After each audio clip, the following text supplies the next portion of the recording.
Ladies and gentlemen, boys and girls, welcome back to the Tekkast episode 3. I'm your host, Avatar, and I'm here with Big Dick Temp. Temp, say hi. Answer. Temp, how big is your dick? Reasonable. That's him being I very, would, very I would humble. say it's like it's like a medium sort of No, that's happy him being medium. very, very humble, ladies and gentlemen. We're talking like 14 to 15 inches.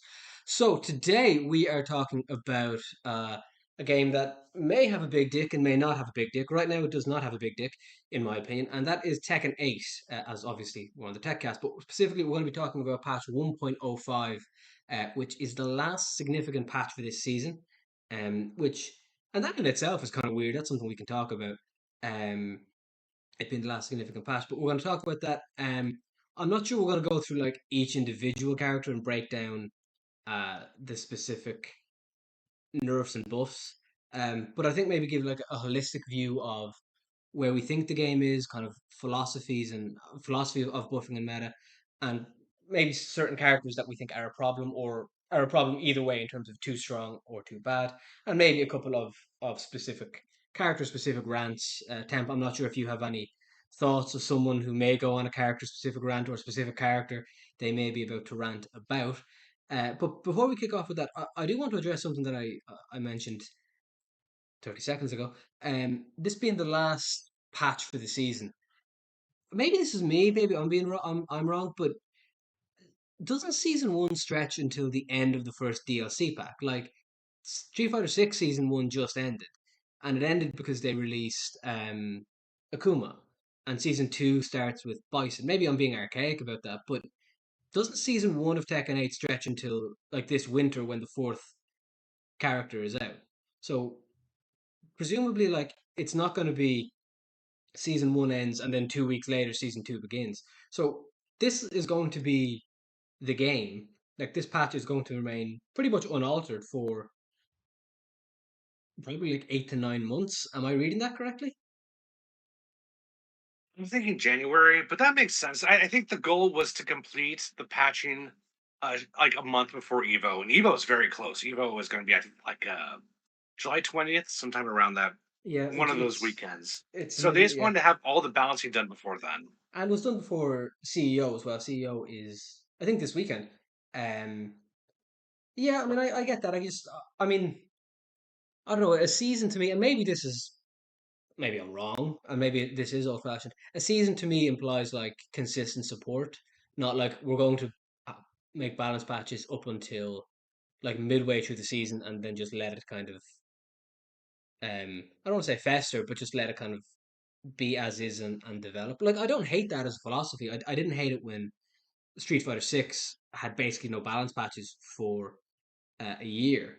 But I think in terms of very specific characters, like I think the game as a whole isn't that unbalanced. Like if you look at a tier list, if you were to make a tier list, I think there's a fairly decent kind of distribution through the ranks in terms of going from S plus to D.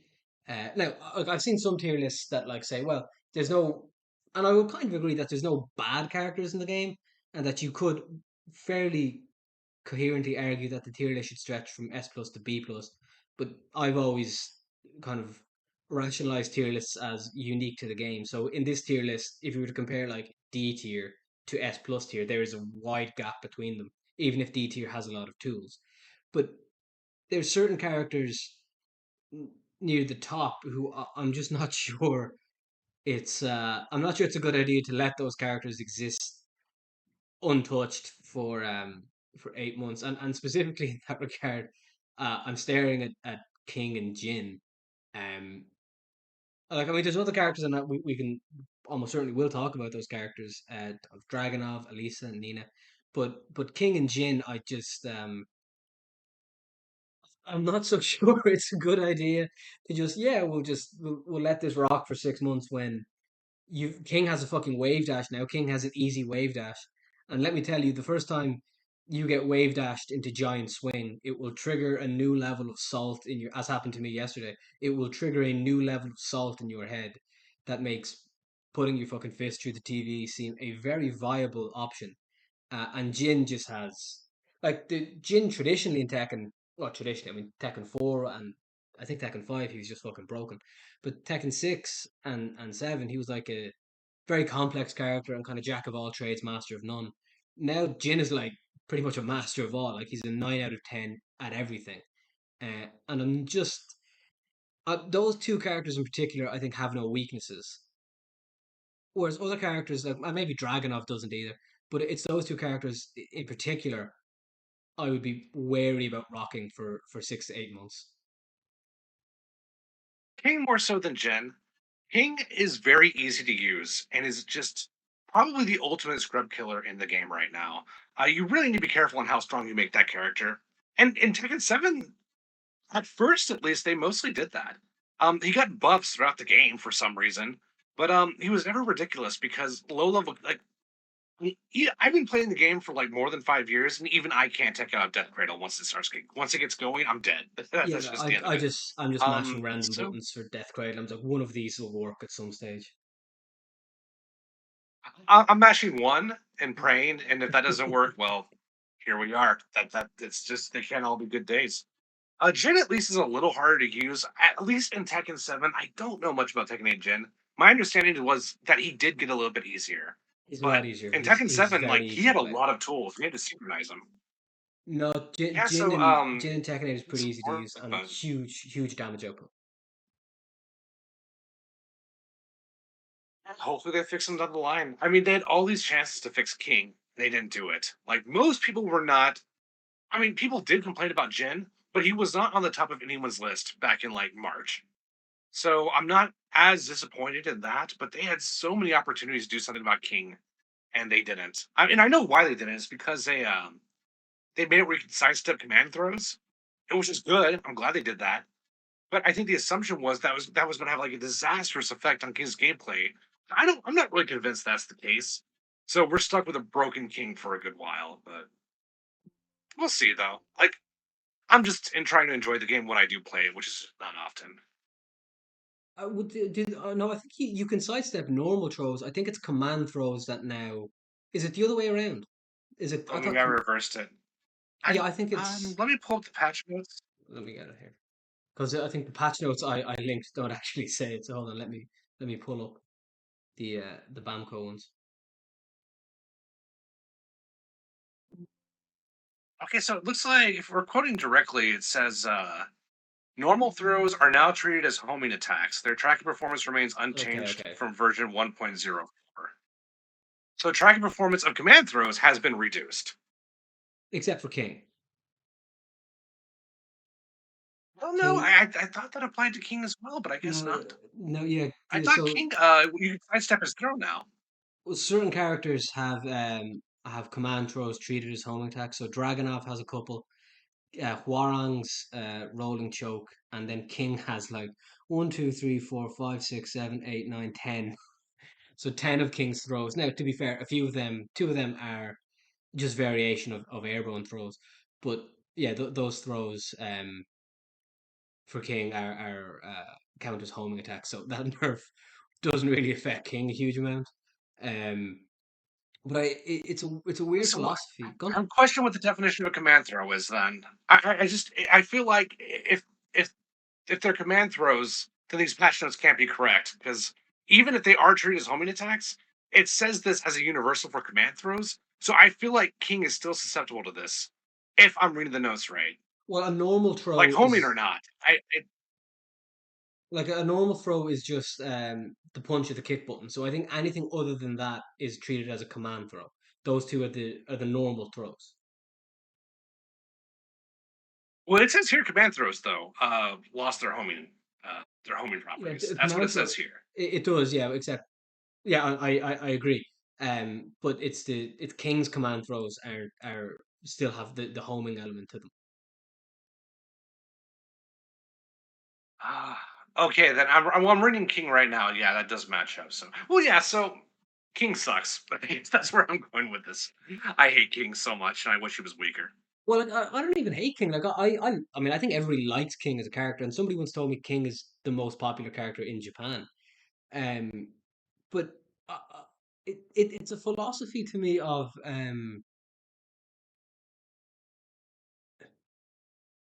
It's not quite simplification, but it's removing ambiguity from gameplay, and making characters more straightforward to play. And when you do that with a character like King, while now to be fair, there's that on one hand, and then there's some of the approach they've taken with King, which we should probably talk about. But I think the theme throughout the patch notes is that for better or for worse, there is a an attempt, and it's a fairly successful one, I think, to make the game easier to play, not necessarily in terms of execution, but in terms of lab work required, and in terms of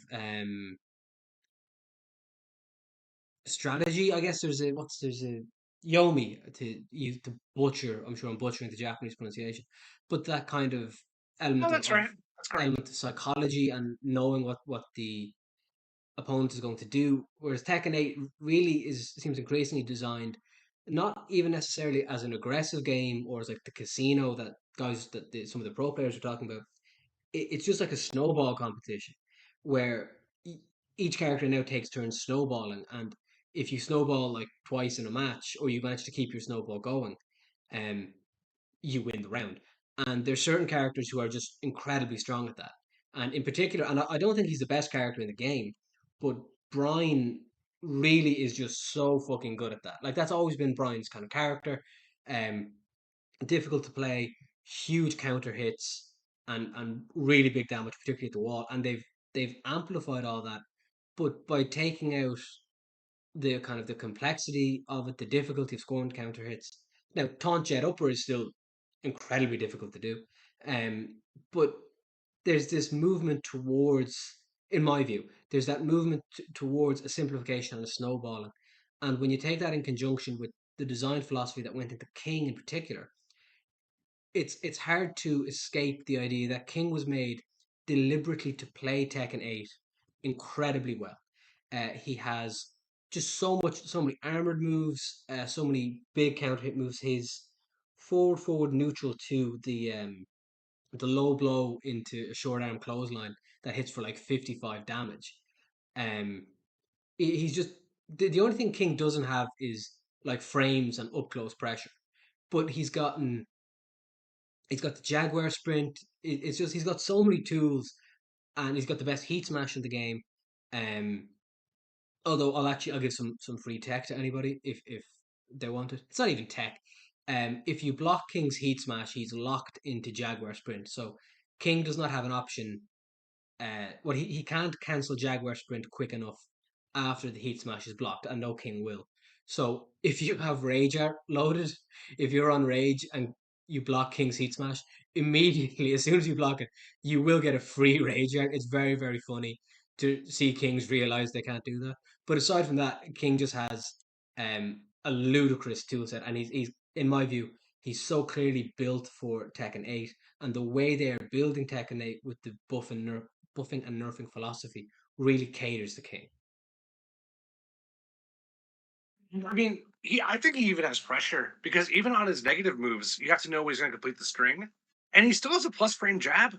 Asuka does not even have a plus frame jab, so he's still really dangerous up close. Like I've been killed by jab command throw so many times on Tekken 8, in the little time I've had to play it. So yeah, you still don't want him too close to you, and if you're playing the throw meta to begin with, assuming you can't react to the throw. He can fuck you up for crouching too. You Like can, that yeah. up forward four is so dumb. And it's been dumb for like a million years. So, and it's 13.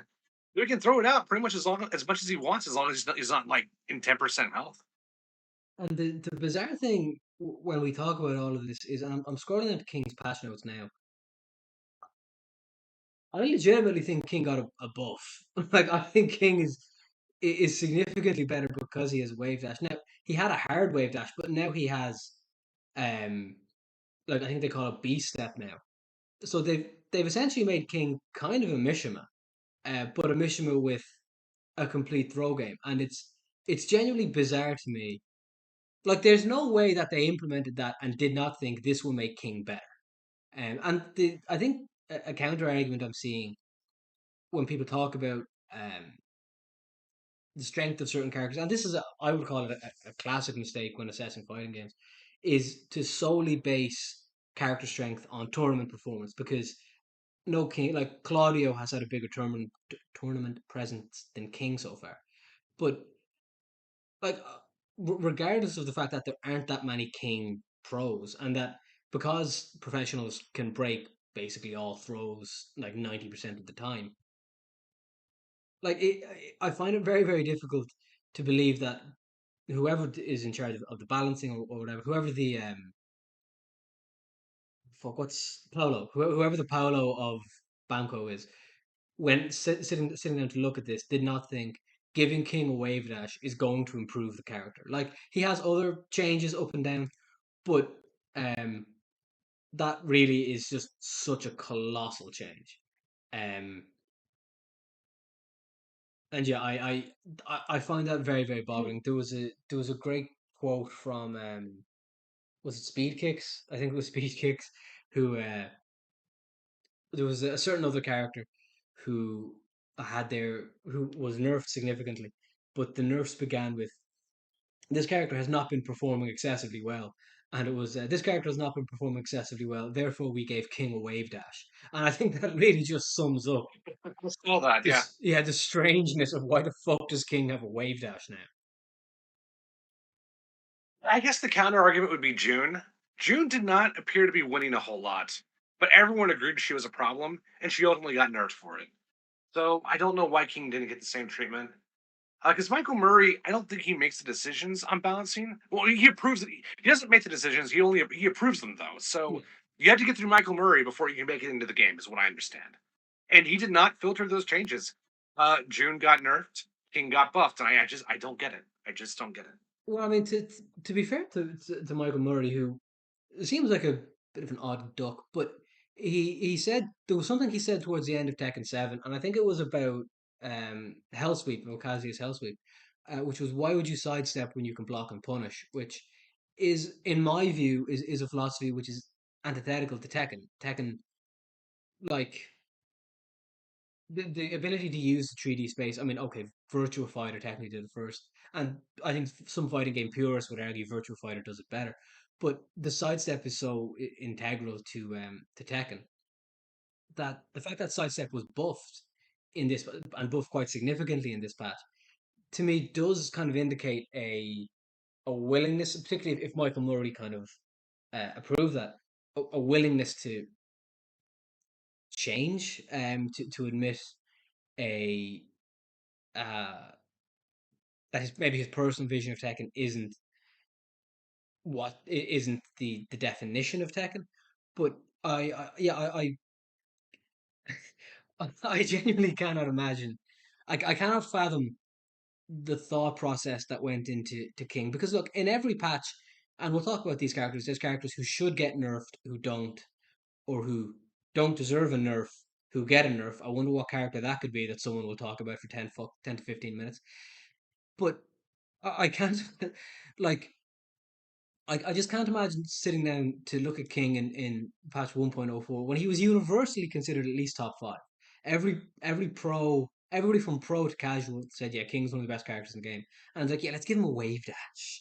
It's insane. It is like you've been following fighting games longer, but like I think the first fighting game I followed on a patch basis in terms of the strength of characters from patch to patch was probably MKX. So we're coming up on a decade of that. I can't remember a stranger decision than giving King a wave dash. Is that hyperbolic? It depends on what ends up being true, because I think it might make perfect sense under a very specific scenario. If Armored King is coming eventually and they know that, they're probably thinking, well, we want them to be on an even playing field, so we're just going to give them both wave dashes since we know AK is on the way. That might be what's going on here. But see, I would take the opposite just kind of approach of like if King has a wave dash, that was always Armor King's thing. He's a grappling character, but he's a wave dash. What differentiate? And okay, he has the dark upper, but I'm just not sure what significantly differentiates Armor King from King. Like giving King a wave dash, in my opinion, dropped Armor King from like a virtual certainty in either season two or season three at a push to like I'm 50-50 and probably less. It's not even a 50-50, as Lord Brady would say, in terms of whether we get Armor King at all, because it's like if Hwoarang started getting some of Baek moves. Like Baek's 3-4-3 is a high low high launcher. If they gave that to Hwoarang, I'm like, well, okay, Baek probably isn't coming. Do you know what I mean?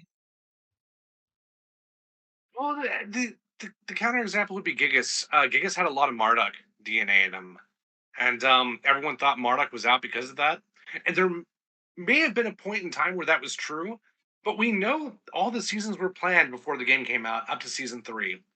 So in retrospect, it's now confirmed Marduk was coming regardless, and Giga still had those moves. So it's hard to call. I don't have a firm stance in one camp or the other. I think either could be true. It could be because they know Armored King's not coming. They gave King the wave dash, so at least one cat will be able to wave dash. Or Armored King is coming, and they're thinking we don't want King to get left behind. So I don't know. I'm leaning towards the second one though. My I gut mean, tells me the second one is true. if the fear is we don't want King, who is a top five character, to get left behind, then Armor King is just going to be like like it's going to be Leroy all over again. Armor King is just going to be broken beyond belief if they're worried about King getting left behind. I think they're more looking at sales because Armored King was the best selling DLC character for Tekken 7. So I've heard. If I'm wrong about that, Yeah. then I would be very upset with the person who told me that. But if that is the case, though, they're probably not even. They're probably thinking Armored King is going to sell anyway, so we don't even need to make him good. What we need right now is a really strong beginner.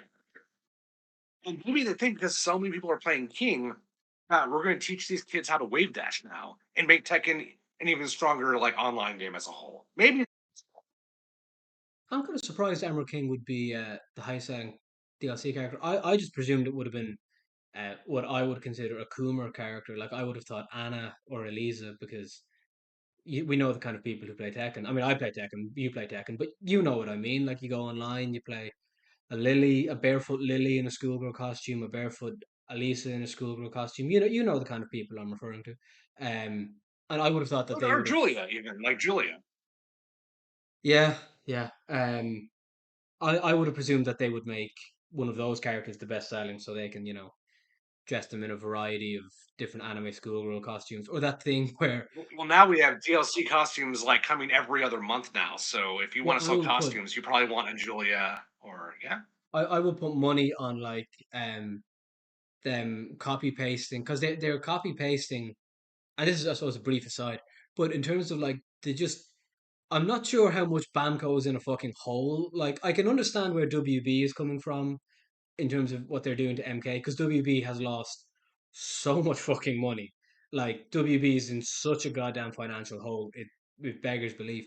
I'm not sure if Bamco are in a hole. I wouldn't have thought so because they have Souls and Elden Ring and that kind of stuff. But like the um the wrestler skins, that the new wrestler outfits for all characters. The female hair on that is just Nina's hair. It's just Nina's hair copy pasted onto every female.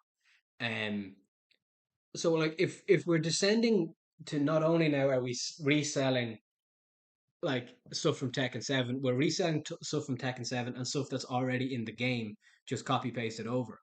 Um, I will put money, and I mean folding money, on for the summer for the Lydia patch with the beach stage. Azucena's bikini will just be copy pasted onto every different female character, and that will be the chick skin for summer. I will put folding money on it. And I mean this seriously. Anybody in the comments who wants to take me up on that, just please DM me, hit me, give me a PayPal. I will make that bet. I think you're right, or at least I think you're probably right. I'm not as confident as you are, but I think that definitely could be the case. But is that a bad thing though? Like, for example, let's say you bought Soul Calibur 6, and as a DLC, they released Siegfried's armor costume for every male character in the game. Um, is that good or is that bad? Um, for me, I would, 'Cause and I'm fine with that personally. Yeah. I would be fine with that. Towards the end of the game's lifespan.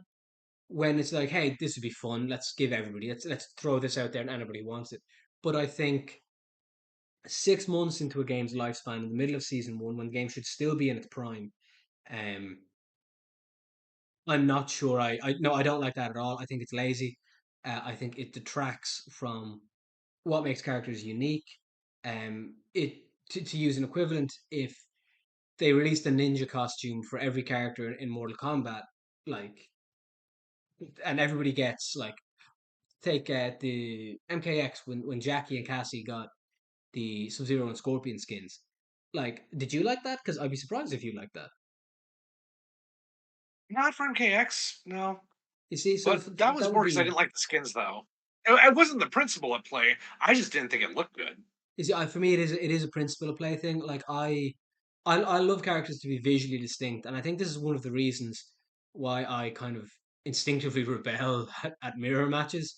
I like characters to be visually distinct. I like there to be a contrast, and um, like the fact that you could play I'll pick two characters random, Claudio and a Law mirror match. That's not a mirror match. A Claudio and a Law match, and have both characters customized to wear the same outfits with the same hairstyles and be virtually indistinguishable from each other. To me, that's such a it's so antithetical to what I like about fighting games, because I've said it before. A fighting game to me is the purest form of uh and boiled down to its core is the purest form of character expression, like minimalist character expression, trying to get as much character expression as you can from the smallest amount of details. Because if we go back to the arcade, there wasn't a huge amount of space, of polygons, of opportunity to express what makes these characters unique. So like going back to MK 1992, not MK1, is not MK12, the actual MK1. Like, Johnny has sunglasses and cocky. You can get that through like four mannerisms.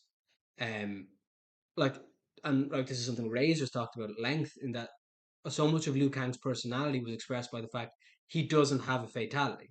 He's a non-violent, well, it's violent, but it's a non-fatal fatality. It's a non-lethal finisher. Um, and to me, what we should really be shooting for in terms of modern fighting games, where, and Tekken 8 is the best example of this, where we have so much detail and so much opportunity to flesh out the characters and to give the characters life, is to make them visually distinct, to make their personalities and their characters stand out apart from each other. Um, and I think that's what. So for me, having them dressed the same is just so antithetical to that, which is why even for stuff that I deeply dislike, like Hobo Paul or Hobo Ken, um, isn't Hoboken a city in New Jersey? Actually, sorry, that just dawned on me. But Hobo Ken Yeah. in Street Fighter Six. I'm not giving a shout out to the citizens in New Jersey, although I love The Sopranos. Um, even though I dislike those designs, they say something about the character. They say something about what the character is, where the character is in their life, and I want that. So I might dislike what they've done with it, but I approve of the principle.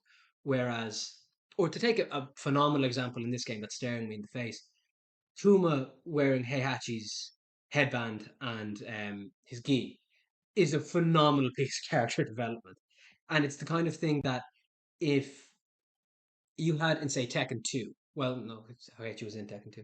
Um, Jesus, has Heihachi missed the Tekken game? No, is this the first Tekken game Heihachi's missed? It must be. Um, Story wise, he wasn't in Tekken 6, but he showed up on the roster on the console version, I believe.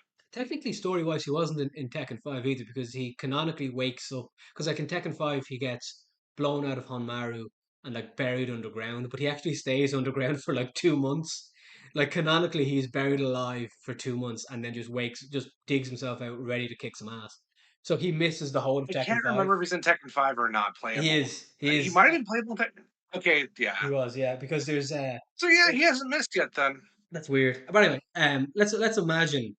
Um, oh, actually, you know what? I'll take a hypothetical. Kazi is not in Tekken 3, right? Um, but you can, if you just went from Tekken 2 to Tekken 3 and you saw some of Jin's moves, you would know that Jin has a relation to Kazuya. You might not know he's his son because Jin Kazama instead of Jin Mishima. Um, but you would know from some of his the Mishima style moves, okay, there's that connection there. And that to me, that's expressing character in one of the facets you have to express character in a fighting game before unique intros, like unique specific intros with specific characters, before stories, when you just had bios, like 10-second endings, that kind of stuff.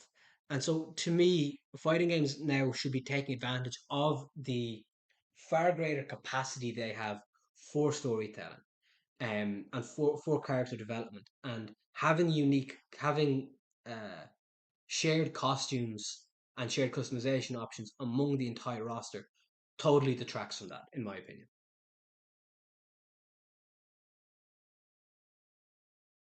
It depends on the angle. So if we take it back to the mirror match idea, like I would ideally want my character to look different from the other person playing the same character. But like at the same time, if I'm playing Ermac, I want Ermac to look as Ermac as possible. Um, and in the mirror match, they both need to look like Ermac. And if I have to sacrifice some expression to do that, I'm willing to do that. I'm willing to take that step. But it really depends. Ideally, you have enough costumes in the game where you don't even run into this issue. Um, so yeah, with Asuka, I'm going to use Asuka's Tekken 6. I'm sorry, Tekken 5 costume, and I'm sure a bunch of other people are as well. So I got to make mine red. Yeah, I mean I'm empathetic to that, and I do agree with kind of with that in wanting the characters to look like the characters, and I agree it goes hand in hand. But I suppose what I'm driving at is in terms of like the cyber costumes, or the hypothetical bikini costumes, like I'm probably asking the wrong man when I say this, and I'm aware of that. But does June wearing like a tiny little bikini match Jun's character? Um, like does fucking Zafina wearing a glowing cyber suit match Zafina's character? Does that make sense in terms of where to me there's a very distinct difference between making Asuka red, or like my Hwoarang, my biker Hwoarang. Shit, I gave away the fucking spoil. Well, it's not a spoiler of me just ranting about Hwoarang. My biker Hwoarang is a little bit different than other people's biker Hwoarang, and I think that's fine. But like when I play like a Hwoarang, and I'm not sure what the exact. I'd love a weeb count because the amount of Hwoarangs who are dressed up like Goku and Naruto characters is insane. But when I play one of those characters, it's like, yeah, that's not Hwoarang though. Do you know what I mean? So for me, that comes into the same bracket of June wearing a bikini or Zafina wearing a cyber suit. Well, there's I feel like there's two issues kind of intersecting here. So there's the issue of like, does a bikini fit June? And that's intersecting with, is it okay to sell the consumer recycled assets? Is it okay to sell Azucena's bikini to the June players? I guess there's sort of two intersections there.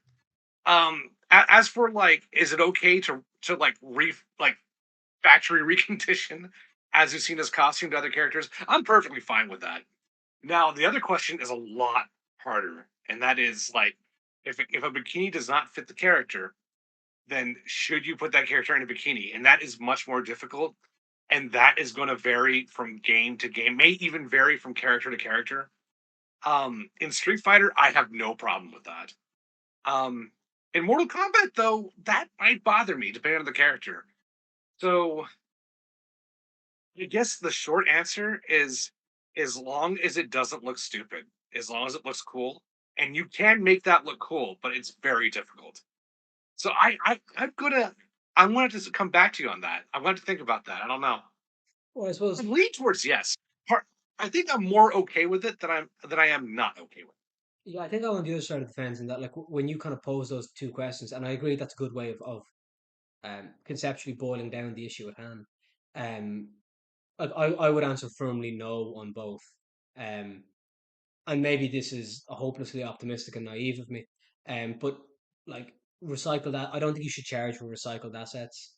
I'm aware that look, we're living in this dystopian nightmare of the year of 20 of our Lord 2024. Um, but like if no, I don't agree you should charge for recycled assets across characters in a fighting game. Um, and I think it's telling that they're doing so. Um, when like it would be one thing if you had like this huge kind of range and gamut of customization options. Then I'd be like, well, okay, maybe for that. But when you don't have a huge amount of customization options and then you start to charge, for me, it's a very much a categorical no. So I think maybe we're just on opposite sides of the fence in that one. Well, I said, let me think about that, and let me come back to you on the bikini issue. Yeah. So I walked away for 1.8 seconds, and I thought about it, and I came to a conclusion. So I knew I was okay with it, but I didn't know why. I had to really meditate on it for those 1.8 seconds, and I I realized that I'm perfectly fine with June being in a bikini, Because one and the fuck June. reason is because the reason.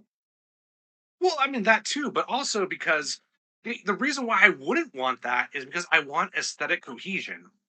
And in a game with customs, there's no such thing as aesthetic cohesion to begin with. It's a Soul Calibur thing. So, like, even if I'm like, no, June will never have a bikini because that does not make sense. But then I jump into ranked and I see Oscar with blue fucking hair. So I'm like, oh, that's right.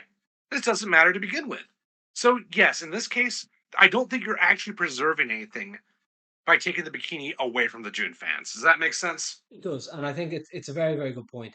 Um, it's and you'll correct me if I use this wrong, but it's an is off fallacy on my end. It's Hume's razor that I'm arguing Tekken ought to be one way in terms of distinct visual character identity, but it very clearly is a different way. Like I've said it myself, I can log on. You can play Hwoarang to dress like a Naruto character. Like you can like I've made frequent reference to like say barefoot Lily schoolgirl customs that you play online, which actually to be fair, that's not a billion miles from Lily's character, but like a June schoolgirl costume. So no, I actually think you're correct. I'll walk back my position. I might not like it, but it does actually there is no taking Tekken as it stands now, as it is now, there is no conceptual reason the bikini shouldn't be available, as much as I dislike it. Here's an example where your logic would apply, though, and that was Street Fighter 4. Street Fighter 4 came out, everyone had one alt costume. This is vanilla 2009 Street Fighter 4, and that alt costume was a canonical costume the character would wear. And then fast forward 5 years later, you have like guest costumes, and you have not literal guest costumes yet. That came in Street Fighter 5, but you have Cammy in a cat suit. And I'm like, this looks bad. This makes the game look stupid. But fast forward even further when Street Fighter 5, and we've already had like 2 years of Halloween costumes where I can make like the collie look like the Wolfman. Then I don't give a shit. Then I'm like, okay, fine, bring in the bikinis because it doesn't matter anymore. And that's what they did. And I bought every one of them. So yeah, it just depends on the game. For Mortal Kombat, they have customs and quotations, whatever the fuck you want to call that system now. In that game, I don't feel like it matters either. Just give me the best conversion of the character. And they can't even do that. So in Tekken 8, I have a good looking version of Lars, and then I have all the extra bullshit costumes. And in MK12, I only have the bullshit costumes. That's all I have. So yeah, I guess so. Zoning back to Tekken 8, I'm fine with a bikini costume for June. I'm fine with a bikini costume for Lars. Bring it all on. I don't care anymore because my opponent looks like a ninja no matter who they're playing. They look like a robot ninja from the future. So I Well, don't care. if I can take this to like what I would consider the kind of the ultimate absurdity, or like a it's I don't think it's quite a reductio ad absurdum. It's like a progressum ad absurdum. That's horrific Latin. But like, if King's Jaguar mask was available to all characters, is that okay? Yes. Damn, damn. You know it's tragic, but that is where I stand. Yes. Like, I mean, I agree. It is the logical conclusion of that point. It's just like at the point where King, like to take Tekken 8, if they and I don't think they will do this to be fair. I don't think even Bamco are this bad. But at a point where King's Jaguar mask becomes available to all characters in the exact way it's presented on King, then at a certain point, characters really are just becoming functions because you can make the character look however you want. You can adjust their character however you want. Um, so at a certain point, we really are leaning very close to characters are just functions. They're not characters, in my opinion. Yes, there is one good thing about it where your own personality sort of comes through, and you can tell like who's a good person and who's a piece of shit. For example, when you play my Asuka, she always looks like Asuka, no matter what costume I'm using. It's always that character. Some people, when you play, say, let's say you play their Law, and it looks like a completely different person or some version of Drake, then like you now know who you're playing. You know who you're dealing with now, right? I mean, it's like I hate to shatter your optimistic view of the world. Everybody like, and this is something I wanted to get on earlier, but we can say it now. Everybody, this is the most toxic fighting game community I have ever fucking seen. Even by Oh Tekken yes. Oh standards, yeah. Tekken 8, like Tekken has always been like elitist and toxic and that kind of shit. But I have never seen anything like I played Tekken for 3 hours yesterday just to refresh myself. Um, before this podcast, and I ended up taking notes. I went back. I have them here. I ended up going back through my people played, watching my replay. Guess how many people uh, either one and done. So if they beat me, they immediately quit out the set, or if I if I win the first set, the first game, they win the second one, they win quit. So essentially, the second they win in either the first or second round, they quit. Guess what percentage of people did that over 3 hours? So I would consider it a reasonable sample size. 90. Okay, that's not as bad as it was. 85. Um, which is still Okay, yeah. Well, fucking I ludicrous. would make myself points on that then. That's pretty good. That's pretty close. Yeah, I thought you were going to say something reasonable like 40. You've kind of stolen my fucking thunder there. But like, this Well, I mean, is, the thing is, I've heard the word on the street, and it's not good. So I had a feeling it wasn't going to be a pretty number. yeah, it's fucking crazy. And the fact you said, like, it was weird. I know Asuka's your main, but you name checked Asuka. No, I've never, haven't seen anyone say this, so I'm going to take a stand, and this is going to be my fucking platform. The Asuka community deserves way more shit than you get. Like, I don't think there's a character as of 1.05 with the fan base that's so consistently uh win quits, one and done's key charges as Asuka. I've no idea why, but like overnight, Asuka has become. I have a few theories. Go, please enlighten me. She's easy. She's She easy, is and she easy, yeah. has basically high reward for low risk launchers. So yeah, and she's cute. So it's like I want to win, and I want to look at a character who's cute, and that's going to attract the worst people possible. Yeah, that's a very simple explanation, but it is it's genuinely bizarre. And like Elisa players get a lot of actually. All of your mains basically fucking suck. The community for all of your mains basically fucking suck. Like Elisa players get a huge amount of shit for that, and that's because most Elisa players don't know how to play fighting games. They just fucking zoom around, which is ironic because Elisa actually has ludicrous fucking fundamental tools. But I genuinely don't Yes, think. I agree. Go on. Well, I was just going to say I strongly agree with that. She's fundamentally a very sound character, Elisa. That is. Yeah, it's very and like you can look at the way Arsenal has started to play her. Um, like the gimmick monster releases are it's horrible to deal with online when she's got like fucking full screen dashes, overheads, and the chainsaws. Like the chainsaws might be the most broken thing in the fucking game. There is no counterplay for the chainsaws. You just have to fucking hope you guess right and get her out of it. But yeah, I'm still flabbergasted that like I went from enjoying playing Asuka matches because I don't think Asuka was as bad as, and I think you might agree with me on this. I don't think she was as bad as she's being made out to be. She was probably bottom 10, Oh, yeah, I agree with that. but Yeah. like Well, I she mean, was fine. I still think she was really strong. I don't think she needed anything to be on. The only thing I would give her is a +1 jab, like everyone else in the fucking world of Tekken. But she didn't need it. I wanted that on principle. I don't think she was struggling so bad, and a plus frame jab would push her over the edge. No, I just thought she should have it on principle. But that character was fucking fine. Yeah, she was fine. And like I look, I don't want to put anybody on blast, but there is a certain Irish Asuka main who I know, who's a lovely guy.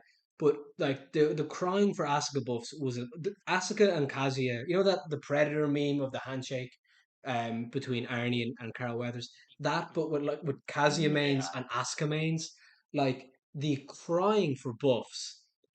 was fucking absurd. And like, at least with Kazuya, I was at least with Kazuya, he was playing a traditional Tekken game in what is no longer a traditional Tekken game. So I can at least see where they're coming from.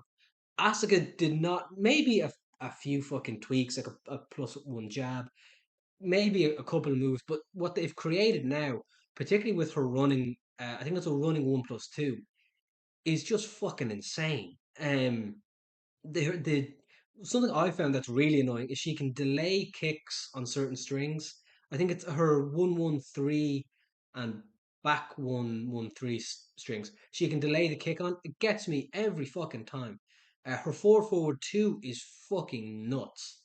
Um, yeah, it's yeah, her running like the best running move in the game has changed from Azucena's running 2-3, was briefly Claudio's running 2, and it's now by a distance, in my opinion, Asuka's running 1+2. Like it's ludicrous, and I'm flabbergasted because I used to really enjoy matches against Asuka. Um, Probably because I played sets with you, so I knew what to expect. And now Asuka players are so fucking toxic.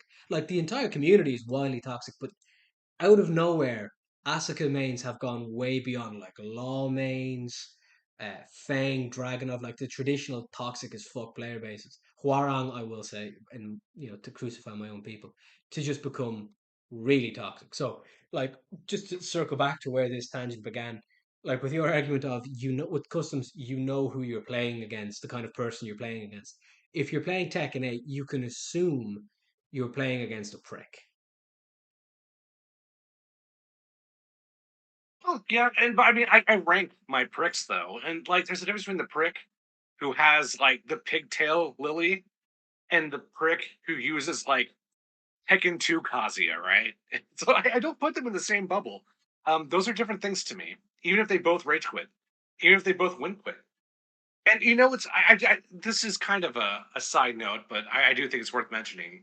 For a good while, all the SF6 players were like, "Wow, good thing our community is not like the Tekken 8 community," as they adjust their monocle and blow into their bubble pipe. And then now Akuma's out, and suddenly everyone's win quitting. I wonder why that is. So yeah, that's and people are like, "What happened? Why is everyone doing a one and done set?" And it's the power of nothingness, bitch. That's why. Akuma's out. Who did you think that was going to attract? Look, So yeah, we're all in the same boat right now. you don't need to. I don't need an excuse to talk about Capcom players having their head firmly up their ass and being high and smell of their own farts. I've gone on. I think I've gone on record on this podcast with that before. Um, the like Tekken might be the most elitist community, but Capcom is by far the most self-satisfied community. Um, Charge inputs aren't that fucking hard to do. People, get over yourselves. Uh, yeah, it is tough. It is hard to it's kind of hard to enjoy playing Tekken 8 online. Like in sets with friends, you'll probably disagree because when you play me, you have to play Hwoarang. And as much as I'm going to complain about Hwoarang later, I'm under no illusions that playing against Hwoarang is incredibly fucking annoying. But Tekken 8 is great fun when like you're playing with a friend or like a training partner or something like that. But online, and it used to just be ranked, but I think people have just dropped rank and come into quick match because that was my escape from ranked when I just wanted to play Tekken and get better and enjoy the game. Like the stats I mentioned of people win quitting, the majority of that was in quick match. Like 2 of those 3 hours were in quick match. Um, I cannot fathom like key charging, rage quitting, win quitting in fucking quick match. In quick match. This doesn't even add inches to your internet dick. This doesn't even change the little JPEG under your name. And look, I'm quite proud of the blue JPEG under my name, but that's not the point. Like I just it is a fucking tough community right now. And I think some of the reactions to some of the patches, we'll talk about that later, uh, kind of it indicates that. And you go into like and to be fair, this isn't a new development, but I've never seen it this bad. Where if you go into like the Twitch or Twitch chats or YouTube comments of like pro players talking about the game, you'll get people like condescendingly explaining to players who made top 8 in Tekken World Tour how to actually play the game, and it's like, bro, I don't know how to break this to you. You're not good at the game. Like I occasionally think I'm good at the game, but you're like I was in quick match the other day and I got matched. So I'm like high Fujian. I could if I put my fucking life on hold, I could probably make Raijin, maybe fucking Kishin. Probably not Kishin, probably Raijin if I really put my mind to it. With Hwoarang. Which because I'm gonna get into the level where Hwoarang is no longer free, where people know Hwoarang's bullshit and just blow him up for it. But I matched with it was a Tekken Emperor, who even by the standards of like being good at the game, a Tekken Emperor is like the first step of people who the pros are like, yeah, they're fine at the game. It like just fucking annihilated me, like and rematched to be fair to them, and they were not playing a great character; they were playing Lee, who's a fine character, but nothing unbelievable. I am not good at this game. If you're listening to this, you're almost certainly not good at this fucking game. Like the skill gap in Tekken, like this is the beat a dead horse, but the skill gap in Tekken is so fucking wide, and there's this almost delusion within the community. And I don't want to be mean here. And people are saying it's a result of rank inflation. I don't think it is. There's just this attitude of like, I know how to play the game when, bro, you don't. Like, and I'm not saying that I do. I barely know how to play Hwoarang. I still can't do fucking Just Frame Skyrocket consistently. I probably never will be able to do Just Frame Skyrocket consistently. But it is a bizarre indictment of the community. And this happens in other communities, but I've never seen it this bad where you can go into, like, I saw it in like Kwis, Edge, or Speed Kicks and stuff, because obviously they're the Hwoarang players. But you can go into Uslan, Ni, Arslan, Chikor and stuff, and people will be telling them how to play the game. And it's like, I don't think Ni it has a requirement of how to be taught how to play fucking Tekken. It's Ni. You know what I mean? I do, and I mean, I accepted that fact years ago. I'm not trying to be the best at Tekken. I'm trying to. I'm trying to be the one guy who walks out of the cage match. That's what I'm trying to be. I'm trying to be the one who outswims all the sharks. I'm not trying to be better, the best in the world. I'm trying to be better than the people next to me, and that is so much fun. Um, I'm also trying to find new ways to be annoying at the game. I really feel like I did a good job with Xiao Yu. I feel like I really did something special with that. And not so Elisa. I'm having a little trouble getting Elisa, even though she's so much easier. Um, her gimmicks are a little more transparent. So I'm not trying to be the best. I'm I've played like one rank match since I bought the game.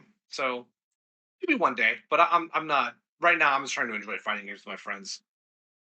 I'd actually And love now to that play they've your. nerfed, I can't. What's up? So I'd actually love to play your Xiao Yu again because I think the last time I played your Xiao Yu was my last set with Reina when I was like, I'm just getting blown up here. Let me just fucking try Hwoarang without ever having labbed him, and just immediately became so fucking annoying.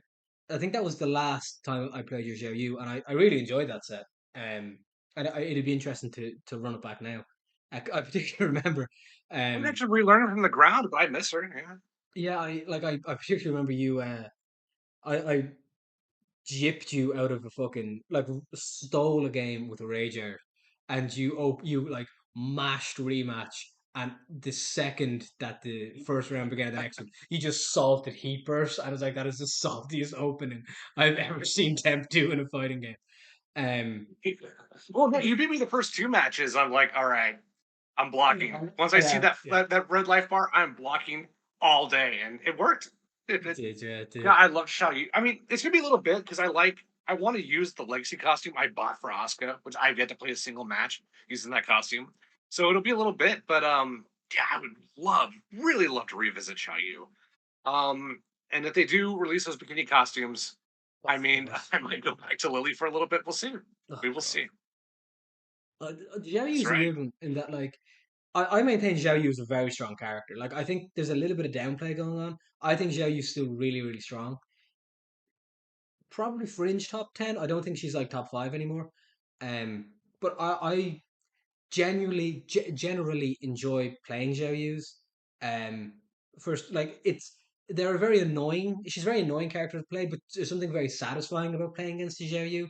Whereas you play against like an Elisa or a Lars to use your other characters, and there's nothing satisfying or enjoyable about this. Like Lars in particular, just the bullshit fake pressure mix-ups. It's just that's very fucking annoying. But no, I enjoy playing against Xiaoyu, which is strange. Well, the thing about Xiao Yu is just there's no denying that when the character is in motion, she is just really cool. There's a real elegance to her animations, and just aesthetically, she's one of the most satisfying characters in the game to play. Lars at high level is like a silverback on roller skates. It's not interesting. It's just a dumbass going back and forth over and over again, doing dumb like gorilla shit. Which matches everything Yeah, it about doesn't Lars. feel good to fight or to play, in my opinion. Lars is just fucking dumb. Like I remember you earlier said like if a Lars looks good, and I was like, yeah, Lars never looks good. Like Lars has stupid hair, stupid costumes, a stupid fucking concept. Lars fucking sucks.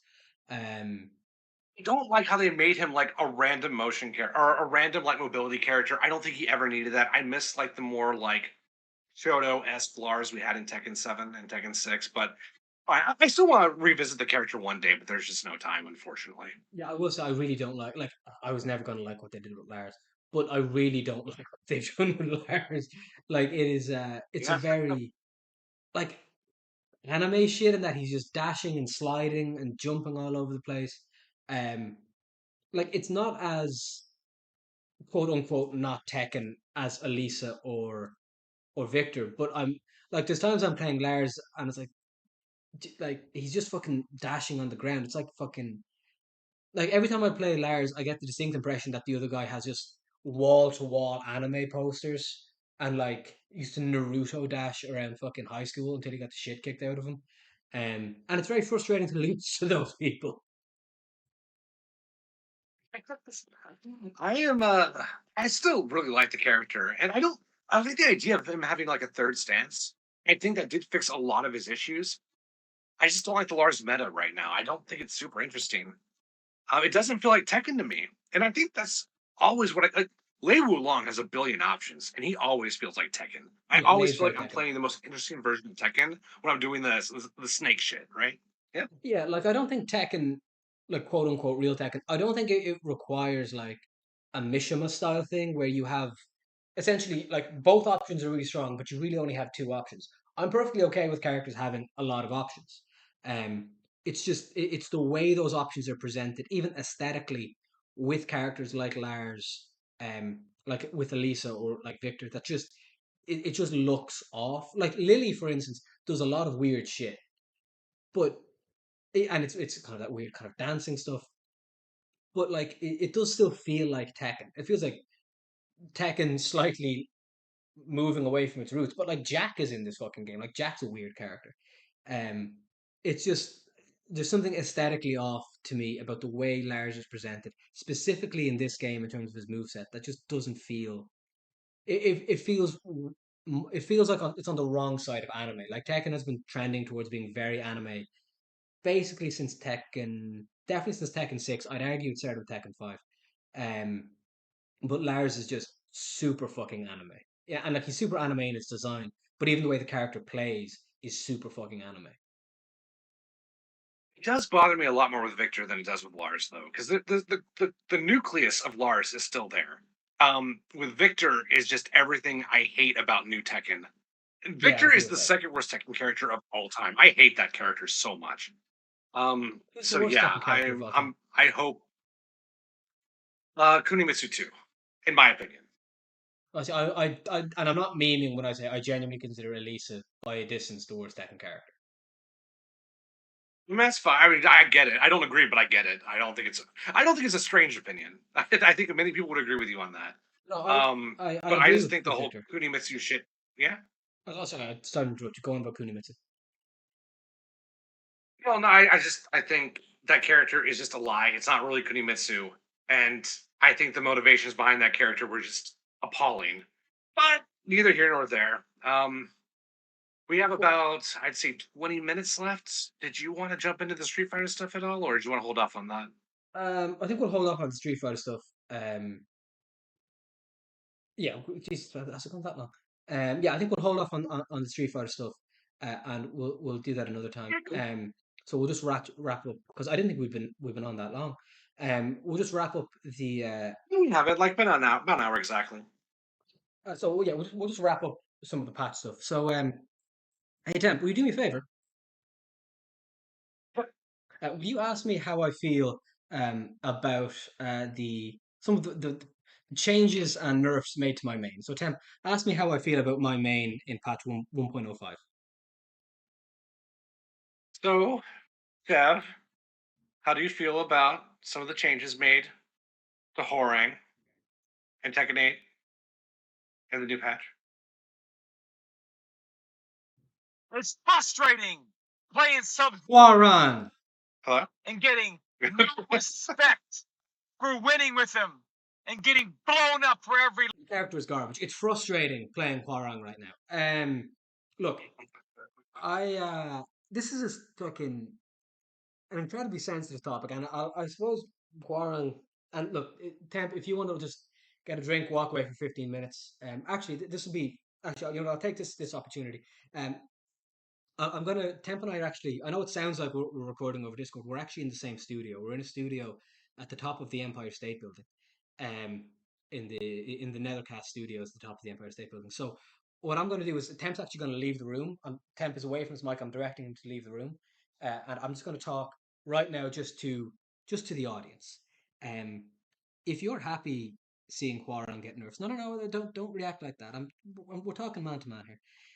If you saw Hwoarang get nerfs and you're like, yeah, I fucking struggle against Hwoarang, you're still gonna lose to Hwoarang. I don't know how to break this to you. The reason you lose to Hwoarang isn't because Hwoarang is good, it's because you're trash. It's because you refuse to learn the matchup. You are still going to lose to Hwoarang. They can do whatever they want to down 3-4. It will still fuck you up. I'm sorry you had to find out this way, but you did have to find out this way. Okay, I want you to sit with that. We're going to ask Temp. So Temp, can you come back in? I'm just wait. I'm waving Temp back into the studios. So Temp's back in. Temp, did you hear anything I just said to the audience right there? Yes. Was I supposed to? No, that was the whole 'Cause I bit, did. Temp. The bit was that you were supposed to leave. Anyway, okay. I was doing a whole bit, Temp. I've been here this entire time. I Um, was right behind you. okay, so look, there's two primary nerfs to Hwoarang here, down 3-4 and then 4-3-4. Look, I'll say off the jump, and I've said this earlier. I know Hwoarang is a very frustrating character to play against. He is a scrub killer character. He is a knowledge check character, and if you refuse to learn the matchup, and if you're just picking up Tekken, if you're kind of a casual, or even maybe you don't know how to lab, Hwoarang will fuck you up. And even kind of getting to mid blue, you still come across people who just do not know what to do.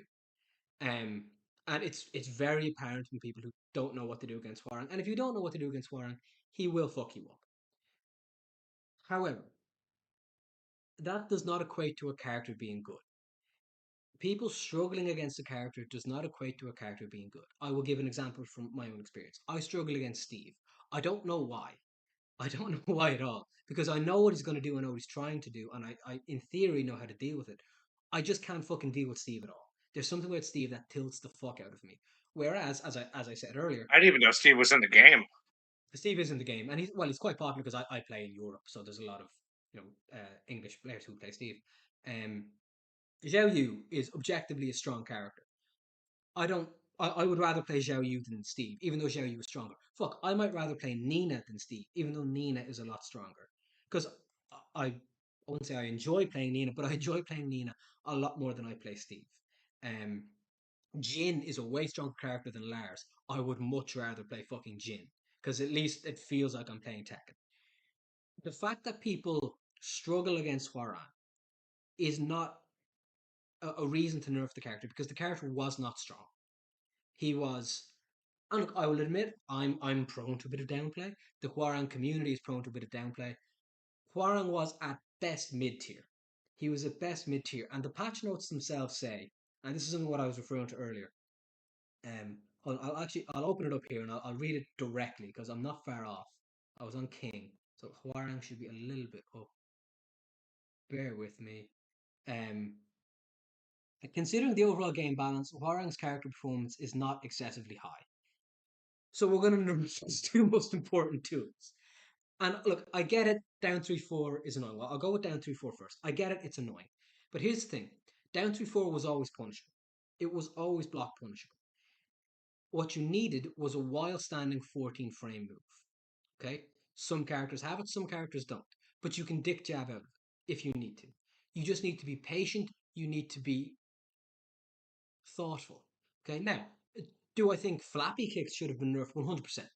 If you were going to normalize or nerf something about Hwoarang, it should have been the damage off his counter hit flappy kick. So that's his forward four from left flamingo when he flaps the leg in the air, and on in heat on counter hit that can lead to a launch.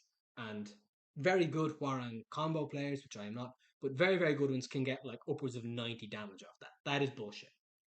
If you go like nerfing Hwoarang, if the nerf had been we've toned Hwoarang's damage down, I'd be like, yeah, that's fair. Like he's one of, in addition to have some of the best wall carry in the game, he has some of the best damage in the game. Um, he's like it's almost like Brian in a way. And if they were to say, look, we think that's a bit much, fair enough. But like now, down 3-4, um, you can punish it with a wild standing 16. and and there's I think an argument going around of, look, that's only really going to affect high level players. It's not. The effect can be felt in blues, and blue is not high level. Blue is intermediate at best. Um, the well, and this gets back to something I said earlier. They're simplifying the game flow of Tekken. Down 3-4 was always punishable. It was a very strong move. It was Hwoarang's best move. It was one of the best moves in the game, but it would take you 10 to 15 minutes max in lab to work out your character's options against it. Because even though Hwoarang has a lot of shit, what he really lacks is strong safe mids from Flamingo. So if I'm in Flamingo, if I have my foot up as Hwoarang, if I'm gonna do a mid, excuse me, if I'm gonna do a mid, it's either not it's not going to lead to massive damage, or it's wildly or it's very unsafe. So his launcher off left flamingo is up forward four. That's wildly unsafe. If I want Hwoarang to play safe, I need to sacrifice opportunity.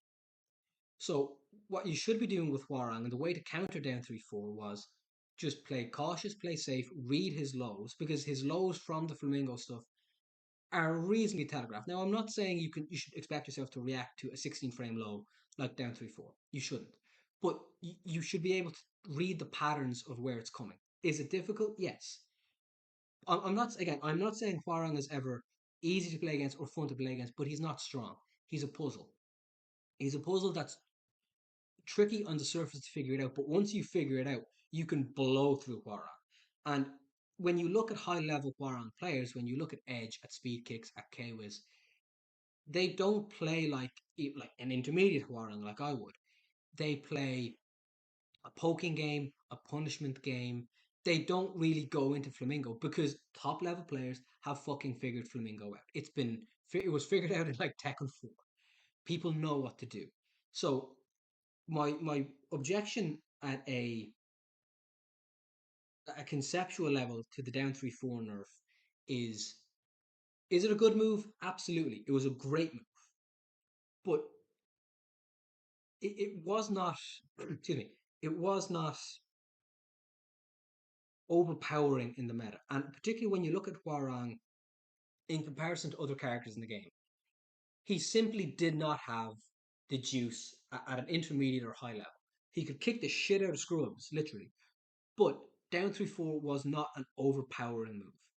And it has been now significantly weakened to the fact that if you want to enforce Hwoarang's mix using down 3-4, right, you are essentially risking basically not entirely your life, but this is a two touch game right now. So if you want to enforce the mix with Hwoarang, down 3-4. If the down three gets blocked, you get launched. If you want to enforce the mix, you do down four to go low. If that gets blocked, it's your ass.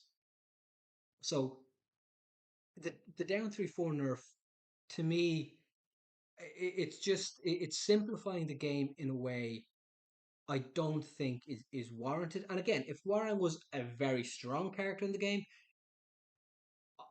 then okay, that's fine. I would still disagree with it, but it's fine. I can see where it's coming from. But in the same patch where Elisa has no nerfs, Feng gets a slap on the wrist, Nina gets nothing, King gets improved, Jin gets no nerfs. The fact that Hwoarang was, along with Feng and Devil Jin, probably the most nerfed characters, and Feng just went down to S tier, is really, really confusing to me. And then the other nerf, and this is, and I think, I know Temp down 434 was um, something I tormented you with, and I'm not for a moment going to pretend down 434 wasn't a good move. It was a very good move. In terms of mid hitting power crushes, I would probably put it third best in the game behind Nina's. What it was third best in the game behind Nina's and Jin's, but you can make an argument it's better than those two. Um, it was double hitting, so it had really long armor. It was -12, and it had really good pushback. So even though it was -12, a lot of characters could not effectively could not punish it. It was a very difficult move to punish. And to contrast that with down three Well, they four, can punish it. The 12 frame punish isn't scary, so the exactly. punish didn't. No one was scared of my Asuka's like 3-4, or sorry, 2-3 12 frame punish. So the Exactly. risk reward was still vastly in his favor, even if I got the punish. It was, and I don't disagree with that at all. The only characters where I'm like, ooh, like that 12 frame punish, it could be an issue with Amishu's, and even of them, only really Reina and um, Devil Jin, because Devil Jin has shoot the works as 1, 2, 3, 4, which hits with big damage. Those are the only characters I was like, ooh, better not. Just fucking rely on down 4, 3, 4. Now down 4, 3, 4 is -14, which makes it very, very easy to punish and makes a lot of the punishes a lot scarier and has no pushback. So you finish right up against the guy.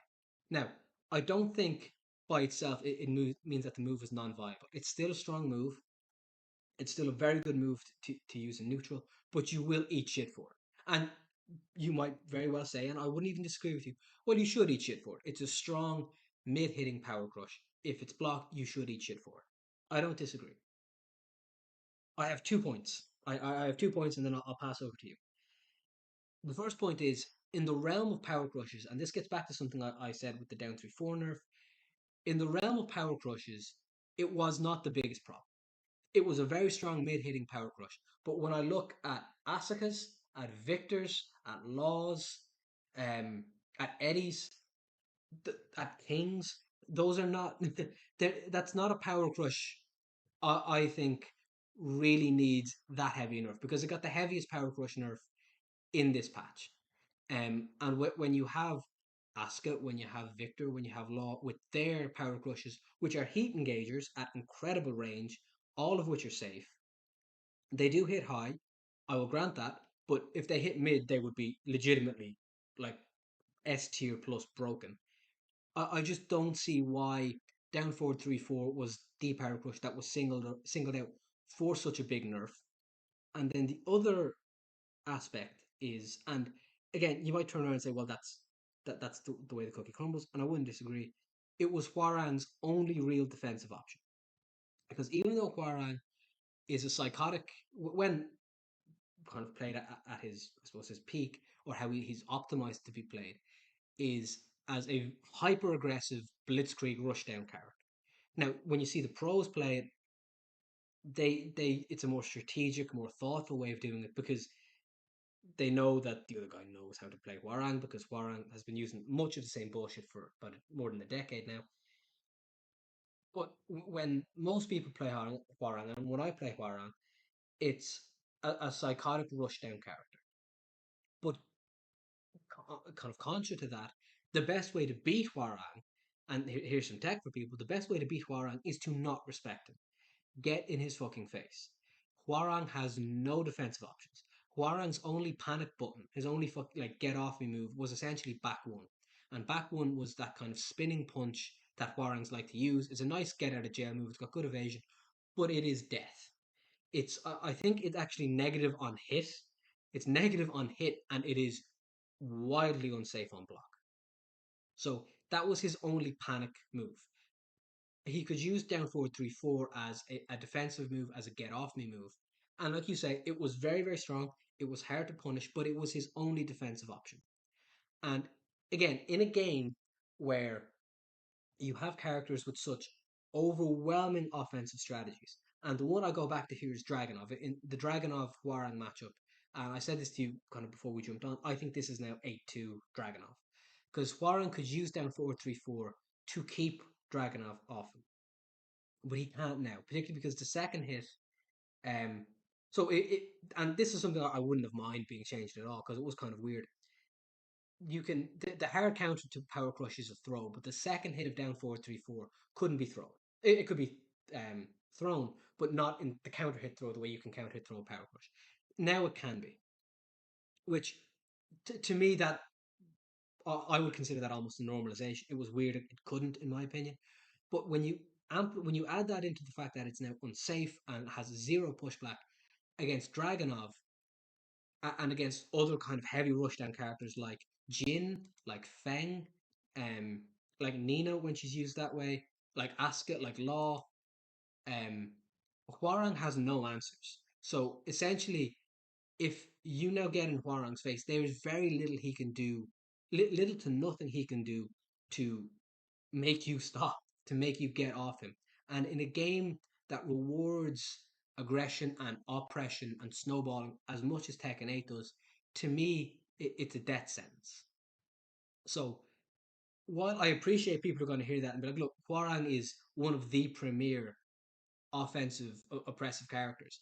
I get that. And again, I get he's very, very frustrating to play against. But if you lab the Hwoarang match, or you play a long set like and Temp, I would hope you know, and maybe you disagree. Maybe I'm just that damn good. When you play against the Hwoarang, you start to see the patterns. You start to realize when to take your turn back, what to do, and particularly when you study your replays. When you do that against like a Jin or a Brine or a Dragonov, like it's just you can study the replays and you can see what you're doing wrong. But at the end of the day, they have so many strong offensive options that are safe, that are free moves, if you like, that they can just throw out there. And Hwoarang does not have that. So this is not an argument for Hwoarang should have that and Hwoarang should be top tier. This is an argument for the nerfs Hwoarang got, while you could justify them by looking at them in a micro sense and saying, well, look, this move was really strong. This move was really strong.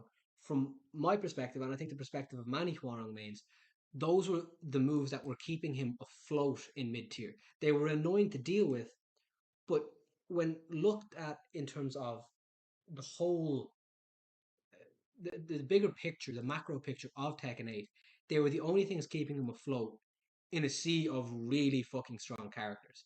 And in a patch that buffed several characters that were beneath Hwoarang in the tier list, specifically Kazi and Paul, who I would both now put top 10. I think my hot take in terms of tiers is that Paul is now top 5. Um, it has kind of cut Hwoarang adrift, and um, it does. It's now very, very apparent playing Hwoarang. When are you playing somebody who doesn't know the matchup, who hasn't labbed Hwoarang, who doesn't have that legacy experience, and will do or who doesn't even kind of see the options that they have in Tekken 8. So, for instance, and I know I'm ranting here, and I will stop in a moment. This patch hugely buffs sidesteps, and as I said earlier, Hwoarang is incredibly linear. He's arguably the most linear character in the game. The only like real homing move Hwoarang has is Black Kite, which is down forward 3 out of right foot forward. It's his Dragon Lash, essentially. Great move. It's an incredible move. It's a really, really good move, but it is 22 frames stereo. So you can jab him out of it, you can power crush through it. Um, it's also a heat engager. Like I'm not saying it's not a strong move. That's a really fucking strong move. But my point is, in the vast majority of instances, Hwoarang can be sidestepped and punished very, very easily. And this is a two-touch game. So it, when taken kind of in conjunction with the nerfs to Hwoarang, the buffs to the meta, the buffs to other characters, and how strong other characters are, I think the frustration that I and a lot of Hwoarang mains are feeling is that if I can be somewhat crude, our balls have been cut off. Our balls have been cut off for a reason that casual players or players who, and I don't want to be crude here because again, I know I fucking hate the mirror. He's so annoying to play against. But people who maybe don't want to put in the work to learn specifically the Hwoarang match have been rewarded by essentially now kind of not having to. And I know people may turn around and say, "Well, look, I don't want to have to learn this one character in specific." In specific, I get that. I do get that, and I get the frustration of I really enjoy the game, but this one fucking character, I do. I 100% get it. I'm not putting it down. But when you get to a certain point in all fighting games, and I think specifically Tekken, and I'll be honest, this is the point now I'm running into in mid blues, where you just have to lab specific characters. Like you're going to get to a point in Tekken because the move sets are so fucking wide and characters have so many options that you are going to have to lab every single character individually eventually. And Hwoarang is just the first character you have to do that to. He's kind of the first boss, if you like, of well, you need to lab this. But you're gonna have to lab all these characters eventually if you want to actually get genuinely good at Tekken. And by the time you then get on to lab the other characters, that might be like a few ranks or like, a couple of weeks or a few months after playing the game and having to lab Hwoarang. But by the time you get there, Hwoarang will be fucking free to you. So from my perspective, and I think the perspective of many Hwoarang mains, the nerf was it's unjustified in their own words. It's unjustified in terms of the performance of the character and in terms of the meta. Um, it cuts the character adrift to just kind of drown really, and really leaves him fighting with 1 foot tied behind his back. So look, that was like a fucking 15-minute rant. I need some water. Temp, speak sense to this Hwoarang main. Well, first of all, no. Down forward 3-4 is just an indefensible move. It should not exist. There should be no mid armored moves in the game, period. So this is what James Hetfield was talking about when he was mentioning the thing that should not be. It was down forward 3-4. So that's the first point. It just shouldn't exist. It should not be a thing. Uh, the other thing is okay. So I'll grant that he is defensively lacking, but he still has a 10 frame jab, which I don't think Asuka has a single 10 frame move anymore. And I would say his whip punishing is still really good.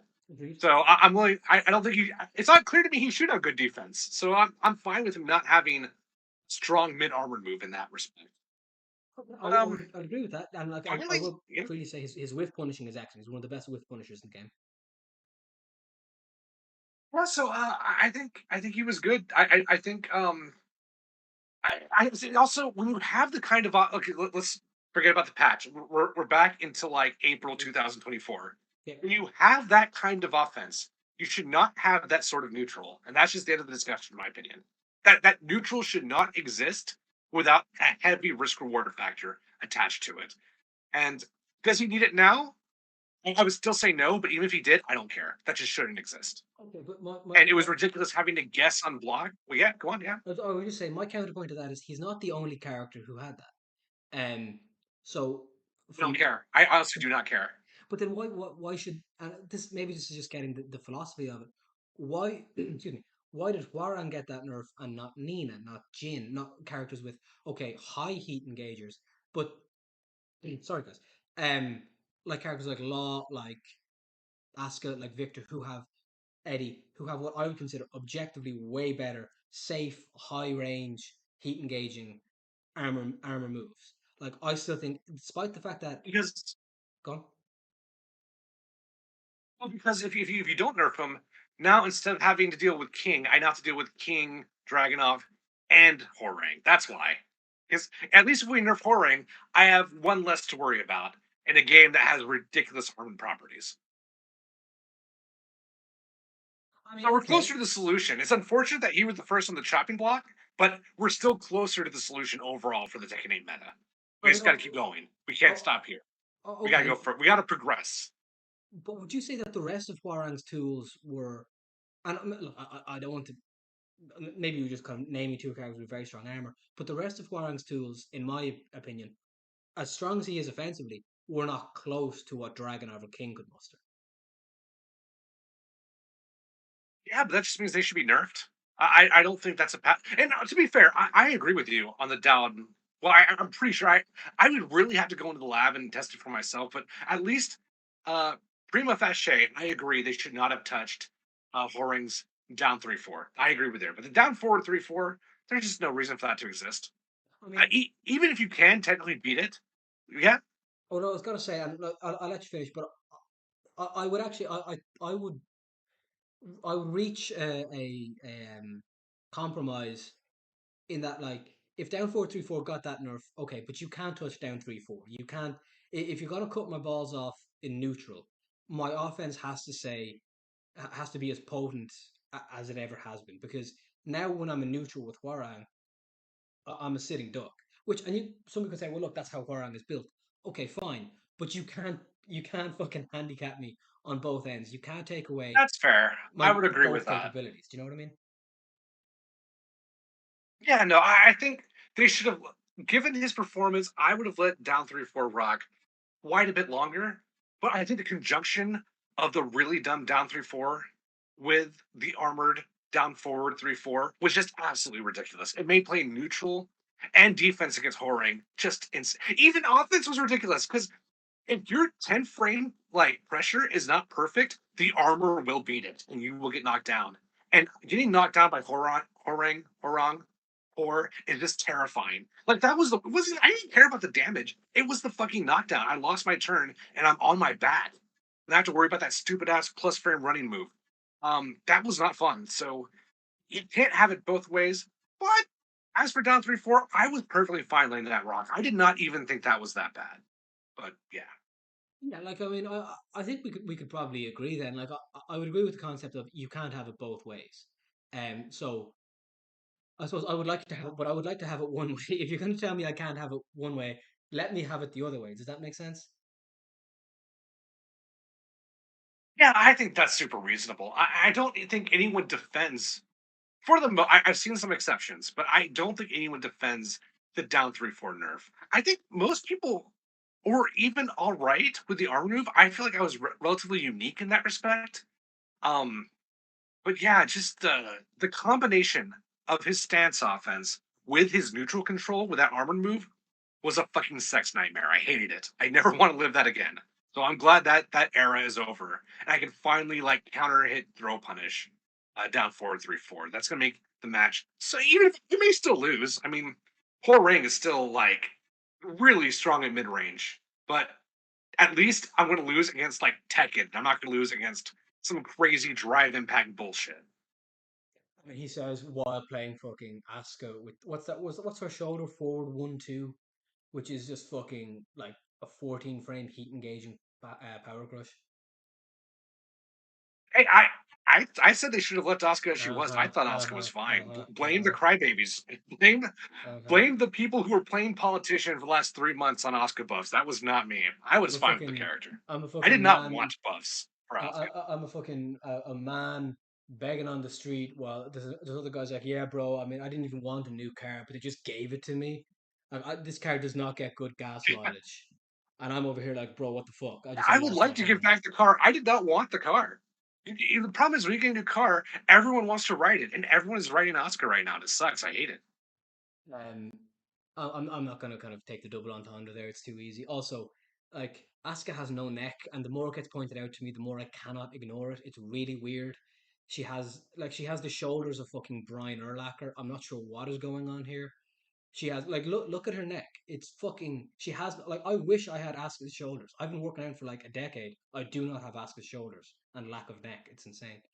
Um, but I guess I think the core frustration I have, and I know you said, well, look, it's just, Hwoarang was the sacrificial lamb, but I cannot, and I'm sorry for just complaining about. Well, I'm not sorry about complaining about Hwoarang. Fuck you, not fuck you, Temp. Fuck the listeners.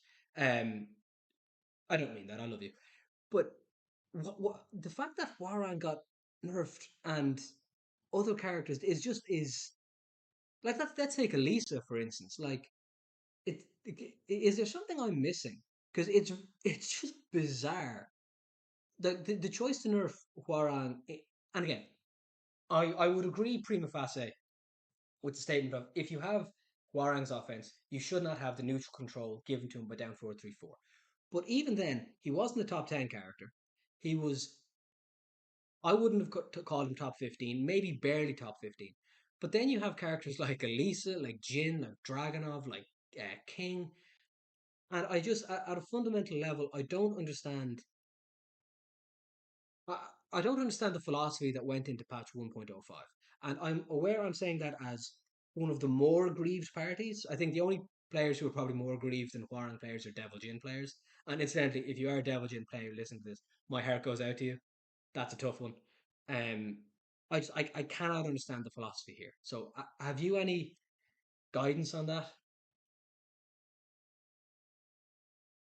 I mean, this has been part of a pattern. Tekken 7 had a lot of crazy buffs and crazy nerfs that didn't make sense. It's not. It's very hard to tell why they do some of the things they do. But let me put it this way: if you nerf King, everyone gets better.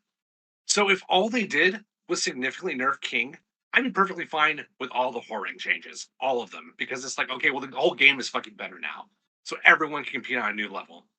And I think even with the current Hwoarang nerfs, I don't believe he's bottom five. So that also makes a difference. If he was bottom five, then I think no, I was about to say something I don't agree with. No, I think even if it was bottom five, maybe you can justify more buffs. But I really think they need to go after Fang, they need to go after King, and they need to go after Dragonov more. And I really well, Dragonov is a little more debatable, but definitely King and Fang for sure. I I think mean, those characters are absolutely ridiculous. I'd agree with that. I mean, I think the fan community like acted like he was fucking dead when he got dropped down from S plus to S. But like, just I don't want to fucking I don't want to be a fucking Lord Brady over here. But like, when we say Hwoarang's not bottom five, I agree his tools are not the tools of a character who's bottom five. But name five characters he's better Uh, I'm going to pull up a list. This might take a second. than. I mean, from my I'm perspective, still I here. would have him fifth. I would have it Devil Jin, Leroy, Zafina, Raven, Hwoarang. Um, but I don't think he's better. Maybe Eddie. Um, but like I don't think he's better than Claudio. I think Claudio's kind of underrated right now. Azucena still has really good tools. He's not better than the Bears. Uh, he's definitely not better than Reina. I mean, fucking hell, Reina's I got would say he's probably better than the Bears, actually. Well, no. no, you're The right. bear, the No, Bears are that super good in this game. 'Cause it used to be that the Bears oh, look at won the just updated on tier like list too. The Bears have changed quite a bit. yeah. I Yeah. mean, and it used to be that the Bears just won on well, nobody fucking. That's how like Rangchu famously won with Panda because nobody fucking played against Panda, so no one had any idea how to deal with this. Like the Bears and Yoshi less so. People are waking up to it. Um, people are like, oh yeah, this is just the classic character. No, these characters have been changed significantly. The Bears still have that like matchup thing where no one knows the matchup and like the weird hitboxes. But like you watch, if you watch the Bears like pro players using the Bears, they are really strong. Like the damage output is insane. The setups are insane, and there's still the lack of matchup knowledge. Like watching someone try to power crush a fully charged swipe is like a pro player. It's like, goddamn, even you do that. But no, the Bears are. I'm not sure the Bears are like A plus, but I would have Puma is better than Panda because he's got better unique properties. His heat smash is better, and he gets better in heat. But like, uh, I wouldn't have Kuma on the level of like Law or Kazuya or Zhao Yu, but I would absolutely have him on a level with Brian, with Lars, with Jack, with Yoshi, and I think those characters are very, very strong. Well, then I guess I haven't been playing enough Tekken to really give a definitive answer on the top and the bottom five thing. But I'll say this: given Tekken as it is now, if your character has, and this is why I defended low tier Oscar for such a long time. This is why I thought all the Oscar players are being the biggest fucking babies. Is because if you have a good low and you have a -13 launcher or safer, and you're able to utilize the universal throw system, especially with counter hit throws, you are dangerous, and the tier list just does not matter, in my opinion. At least at our level. If you're going to combo breaker, that's a different story. Yeah, I mean, But I'd agree with that. I think people should just play the game. I just like it's like be grateful your character's even there. Some people did not even get that, you know. So like Yeah, Julia players in Japan, they're just fucked. They got nothing. So I would agree with that. And look, as a historical Bruce Irvin main, I do appreciate that I found a new home with Warren, but like I don't. Please don't. I don't want anyone to get this twisted. I'm not saying Hwoarang is not viable. No, he may not be viable in tournament, but you can go online. You can. But I think I went. I probably went about like 50-50, maybe 60-40 in terms of matches won yesterday. Um, I don't think he is like bad in terms of non-viable. It's just that I think there are certain characters in this game, and I think Hwoarang is one of them. And there's I would probably name the five as Raven, Hwoarang, Zafina, Leroy, and Devil Jin. Where when you play one of those characters against a king, a Jin, a Paul, a Dragonov, the inequality of arms is really startling. And I think where this game is very very balanced is even characters who okay maybe aren't great, and so I'll take Lee, I'll take Steve. Like you can see when you watch one of those players play those games, when you listen to those players play, they feel like they have a fighting chance. They have tools. All the characters have tools, and I do think the game is relatively balanced. I mean, I don't really like the meta, and I'm not entirely sure about the directions of the buffs and nerfs. But when I'm complaining about Hwoarang, what I'm saying is, um, I still think he's viable. He's still a good character. Like you can play with Hwoarang, you can play with Zafina, Leroy, Devil Jin. I'm not saying that, but just in terms of saying he's bottom five, to me that's just an exercise in brute logic. I'm not saying bottom five is in not viable. Like this is not MK9 where you're bottom 5 to 7. You basically shouldn't play the game. I say that as a noob main. You basically just pick a new character.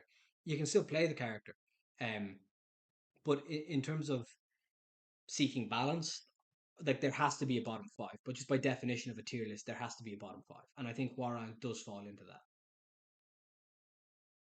Well, well, two things. I'll still make your argument even further. When you make Orang like who's already underused, a weaker character, he's not going to show up in tournament as much. Not only does that mean like the matches will not be as enjoyable, you'll get even more kings, even more Junes and whatnot, but you get less tech because of that. You now have less footage to draw from, unless you just want to scour the ranked matches and the replays and whatnot. There's another point to that too. And this is kind of the opposite direction. How would you feel if they buffed Hwoarang into top five, and every other person you ran to online was a Hwoarang player? Well, Hwoarang's actually pretty already pretty popular online. I mean, I think he's the fifth most played character online. Now, I will say he's the Oh, fifth. I did not know that. Yeah, Hwoarang is pretty popular because he's quite casual friendly. Now that drops significantly when you get to, I think whenever you see kind of rank, there's a lot of people who do great work kind of collating data and rank distribution and character usage in Tekken. It's actually quite interesting. Um, and they would traditionally have low rank as I think beginner to orange, mid rank as orange to purple, and then high rank as blue and up. And Hwoarang is I think top five in usage for all three. He's top 10 in win rate for beginner, but he's bottom five in win rate. He's bottom three in win rate for mid, and by a very significant distance, bottom one in win rate for high ranks. Because again, as I said earlier, once you get to kind of, and I would still consider blue to be intermediate, but once you get to that kind of end of the pool, people know what to expect with Hwoarang. People know how to deal with it. It's not people who are like, what the fuck do I do? Um, so you do run into him. I will say I've run into him significantly less since the patch. I didn't have a single Hwoarang mirror yesterday, which I don't like mirrors, so I don't dislike that. Um, how would I feel if he was buffed to top five and everybody started using him? Um, I mean, I will say, and again, I'm aware of what it's like to play against Hwoarang. I think if Hwoarang was top five and it was actually as strong as um some people think he is and as scrubs think he is, Tekken would probably not be that enjoyable a game. Like a top five Hwoarang is a nightmarish concept. That would be it wouldn't even be that fun to play as, and it would be um brutal to play against. So I'm not. I don't want Hwoarang to be like OP. I don't want Hwoarang to necessarily be top five, top 10. I suppose where I'm coming from is it feels, and this is gonna sound so whiny. It just feels unfair looking at patch 105 to be like King gets buffed, Jin is fine, Dragunov is fine. Alyssa is fine. Nina is fine. Shaheen is fine. Hwoarang, fuck that guy. I was like, sorry, what? It's just that kind of uh, yeah. It feels almost like being singled out. And again, people are probably this has been like a fucking hour long Hwoarang discussion. I apologize to the listenership. You're probably sick of hearing it. It just feels very strange that I opened the patch notes and I was like, they probably didn't change much about Hwoarang. I mean, why would you? He's mid. Um, That's and a then little to funny. A lot what funny. what's a lot funny. No, that I said that is funny. That's a lot of funny. When you Yeah, open the patch notes and you find out your character's dead yeah. It was instead of just being alive, it's great. it was just like, wait a minute, what the fuck? Because I remember scrolling down through and I was like, fuck, they gave King a wave dash. And I was like, all right, I'll just check Hwoarang. I genuinely did not expect any changes. If anything, I was like, maybe they nerfed the damage a little bit, which again, I do think Hwoarang's damage should be nerfed. You look at like some of the pro players, the combo stuff, they can get like 90 damage off a mid screen launch with Hwoarang. I think that's bullshit. Um, and I was just going through. I was like, wait a minute, that's I remember recognizing the input. I was like, that's down 3-4. That's down forward 3-4. I'm like, what the fuck have you done?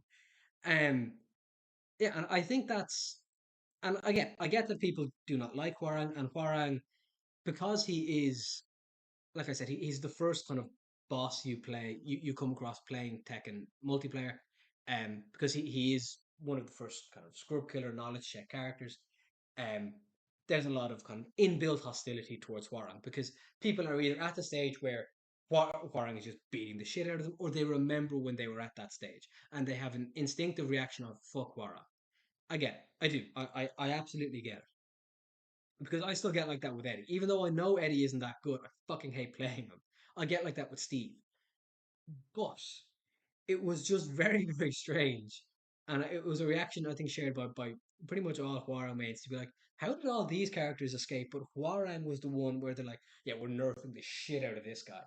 And again, to go back to what we discussed on both ends of the spectrum, if you're going to both nerf my neutral and defensive tool and down 4-3-4, and you're going to you're going to make me essentially risk my life on down 3-4 and making that incredibly punishable. So yeah, that's my Lord Brady rant. It's frustrating playing Hwoarang and getting no respect because well, I can't remember the rest of the round. But you know what I mean. I'm in a car. I'm in the garage at like midnight driving home from a tournament. I'm coming. I'm coming. The character is garbage, etc., etc. When you switch characters, will they find out how much of the problem was not you and how much of it was your character? And I'm coming. And I'm coming. See you at the next tournament. Um. Yeah. Down 3-4 is not functioning properly. The people do hate Hwoarang. I can actually say that. I can say that without being too Oh, that's parodic true. about I the hate Horong. Yeah, the people hate Hwoarang. You guys despise hate him. Hwoarang. You guys hate the South Korean clone. You guys hate the Taekwondo clone. Um, yes. So look, that's we're coming up on 2 hours, and at least an hour. That's just Hwoarang. Is there anything else you want to talk about with the patch? Because we have covered, I think, most characters in terms of who got a buff and who didn't. Shout out to Kazuya players. One of the best orchestrated whining campaigns I've ever seen across the internet. Um, I have not seen people playing the victim since the Green Bay Packers last lost in the playoffs. Immaculate, well done. You now have a top 10 character. Um, I'm sure it will make you feel better as you spend 5 hours a day practicing your hell sweep inputs and getting absolutely no pussy. Um, yeah, I think that's about it. Dragonov massively needs to be nerfed. Um, yeah, I think that's about it. Lily, I think Lily got a good. I'm happy with Lily. She's annoying to play, but I think that was a pretty fair nerf. Contrast that to Fang, who like got a slap on the wrist, but is still really strong. And situationally, Fang might be as strong as like Jin. Like Jin is better all around, but in certain situations, Fang still has better shit. Um, and other than that, I think that's basically all I have on the patch. Reina got a good nerf, so we probably should mention that. Reina's big nerf is that um, a lot of her moves that had crouching properties now no longer have crouching properties. So she used to be able to duck under like mids. I can't remember what it was because Reyna was the first character I played. I think it was forward 3-4. She had like a rolling kind of evasive move that then hit mid and counter hit for big damage, and that now no longer is evasive. Um, which I can actually understand Reyna Mains being frustrated because visually it does look evasive, and that is the idea of the character. Like I think it's Taido. I'm probably butchering the pronunciation. It's a form of karate, which I don't want to besmirch anybody who may practice Taido. It does not look particularly practical. Um, I think if somebody busted that out in in an MMA match, I don't think it would go unduly well. But it does look cool. It looks very evasive, and she's based on that. Um, but just in terms of like kind of balance, like Reina can just do so much damage and so much counter hit stuff. That I do think that nerf was warranted. An annoying nerf, but you still have your offense. You still have Sentai. So I get it being very annoying from Reina mains, but from my perspective, that dropped her from being top 10 to being mid tier viable. And I don't again contrast to Hwoarang, who was dropped from mid to low in my view, but it took away something that conceptually she was supposed to have it. It was supposed to be evasive, but it was just in terms of the balance, it was too strong. Um, so that would be my input on Reina. I don't really have any comment on Reyna. I just don't know enough about the character. I just kind of stay away from her if I can, and then when I get close enough, I'll just jab and safe launcher and pray for the best. And often it works. I've been able to keep a lot of Reynas at bay with just doing that, but I have no idea how she works outside the electric. So the jab is actually you stumbled onto it. So what Reina will do is the 1-1-2 sentai, 1-1-2 into stance, and you can jab out of it, which will fuck Reina's up. Now Reina, like I think where Reina excels is like if she gets a counter hit or a launch on you, her wall carry and her damage is insane. Like there was a and she's because she's a wall splatting heat smash as well. So there was a, I think it was at Evo Japan. There was a Reina who got like touch of death on the lowest stage of the Ortiz farm when you get into like the Crystal Skull stuff, the alien stage. Reina has basically touch of death in that stage. Well, she did before the nerf to stage hazards. She was basically touch of death. So like that's where like if Reina gets you in terms of like an off the ground launch or a counter hit, the combos will last like 15 minutes. So that's kind of it's that and her Sentai pressure is like the core of Reina. But I still think she's fine. I still think she's viable. But Reina maids do have to work a little bit harder now, to be fair. And I think Yeah, I go on. yeah. No, I was just gonna say that I'd rather he be weaker. I'd rather Reyna be weaker than stronger for sure. I mean, I think that's about it. Those are all the major changes made and the major kind of meta stuff. And we've complained at length. Well, sorry, I've complained at length about the strange buffing and nerfing philosophy. And the only character we haven't touched is Paul, who is basically just a blitzkrieg now. Like Paul, I mean, we're coming up on 2 hours, so we can't go deep on Paul. But I could do like 2 hours on Paul himself. Like just what they've done with that character. Interesting, certainly, but incredibly strong. Like really fucking strong. And I think Paul is a character they really had to be careful about buffing. It's almost like Melina in MKX. The fundamentals were so good, and with Paul in particular, his damage output and the eternal 50-50 of Demo Man and Deathhammer, sorry, Burn, what the Phoenix Smash or whatever the fuck it's called, the Death Fist. That's the one, Demo Man and Death Fist.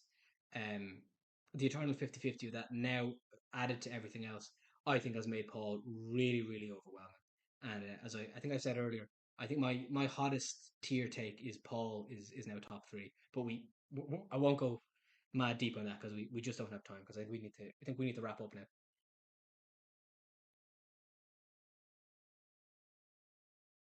So okay then, just before we wrap up, Temp, any more thoughts? Just keep the content coming for DLC. I really like the DLC costumes so far. They need to do more, in my opinion.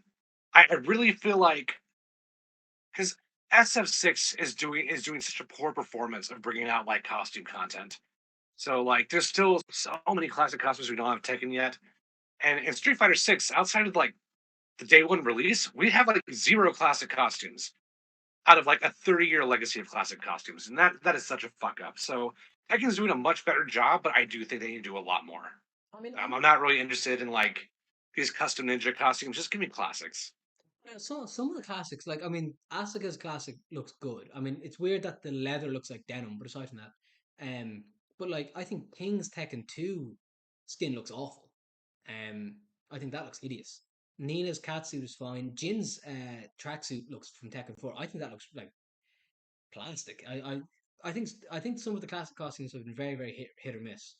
Um, and speaking for myself, if they do release Hwoarang's Tekken 4 costume, the military one, I would probably.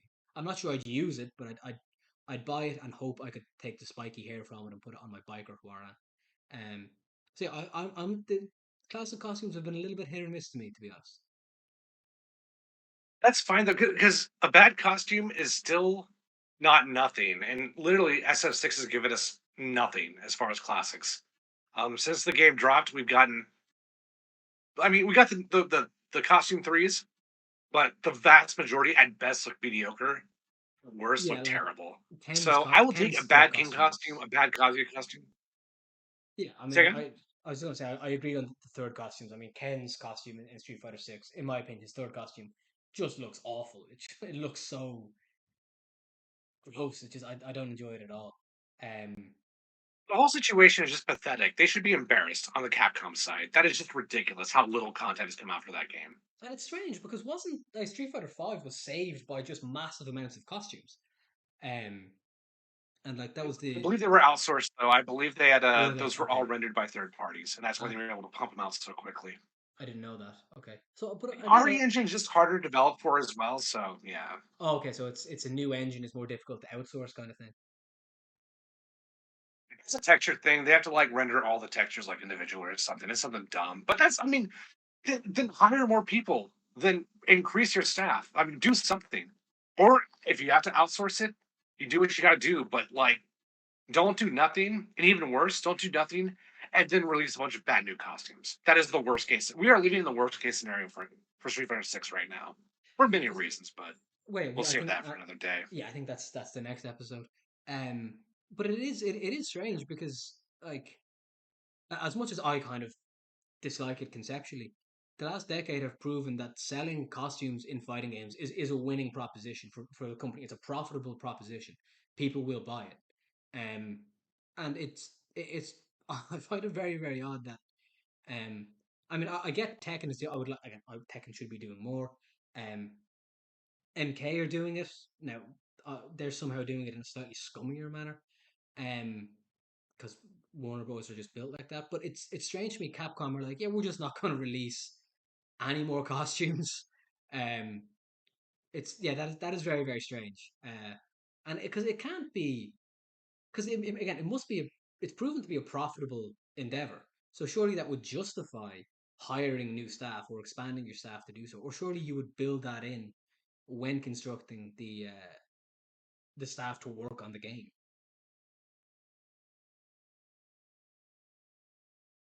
I mean, there's other reasons too. I don't think it's just a staffing issue. Um, but that's a really complicated subject. We'll save that for next We'll time. save that But for I next do time. think something else is going on with Capcom. Okay, well we'll say that. Well, the next tech cast will be a tech cap cast, a cap tech cast. Okay, so we'll wrap it up there though. Any last thoughts then? Not that that's all I got. Would you like to apologize on behalf of Asuka players everywhere? Oh no. You should be ashamed of yourself. I will say again, please leave Hwoarang alone. He does not deserve any of this. Please leave Hwoarang alone. Revert down 4-3-4. Revert down 4-3-4. Just to piss off Temp. Revert down forward. Oh, do you know what? I'll eat down. I'll eat the down 3-4 nerf. Just revert down forward 3-4. Just to piss Temp off. Okay, bye. They might do it too. They might do it. All right, bye guys.